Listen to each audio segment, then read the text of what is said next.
Sono giunte puntuali ormai come ogni anno le navi della legalità con a bordo i ragazzi delle scuole di tutta Italia che con la loro presenza danno un significato ancora più vivo alla ricorrenza della strage di Capaci in cui persero la vita il giudice Falcone, la moglie Francesca Morvillo e gli agenti della scorta.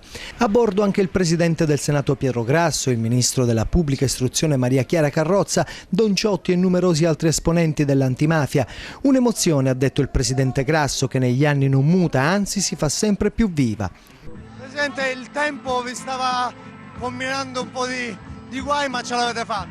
Ma noi siamo per le sfide, abbiamo sfidato anche il maltempo e il mare, ma l'importante è avere il coraggio di affrontare le sfide e di superarle. Questo è un messaggio importante anche per i ragazzi, per il coraggio con cui bisogna affrontare le avversità della vita che ci sono purtroppo. Parole di speranza anche dal ministro della Pubblica Istruzione. Dopo tanti anni quanto può valere ancora fare questo tipo di manifestazioni? Questo tipo di manifestazione deve continuare perché è un po' il ripercorrere la memoria e riparlare, c'è un lavoro dietro di tutto l'anno scolastico, non è solo il giorno di oggi è il culmine di un percorso e quindi devono continuare, sono molto importanti, sono la nuova educazione civica che si rivive attraverso lo studio della memoria di quello che è avvenuto nel nostro paese e anche della consapevolezza di quello che è avvenuto, perché se non vogliamo che riaccada un'altra volta dobbiamo fare che i nostri giovani capiscano l'importanza del loro impegno. Poi tutti nell'aula bunker del carcere Ucciardone, simbolo dell'antimafia con il maxi processo degli anni '80.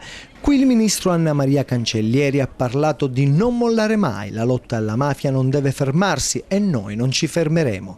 Ne abbiamo già parlato e abbiamo anche tutta una serie di progettualità in questo senso, non abbiamo nessuna intenzione di arretrare, è assolutamente la volontà c'è tutta di combatterla fino in fondo, non c'è nessun ripensamento. Presente anche Roberto Saviano, che non ha voluto mancare a questa commemorazione importante per tutti. Cosa è cambiato in questi anni? Ma in realtà speravo di più. In realtà c'è stata più consapevolezza, ma la battaglia è ancora lunga da fare.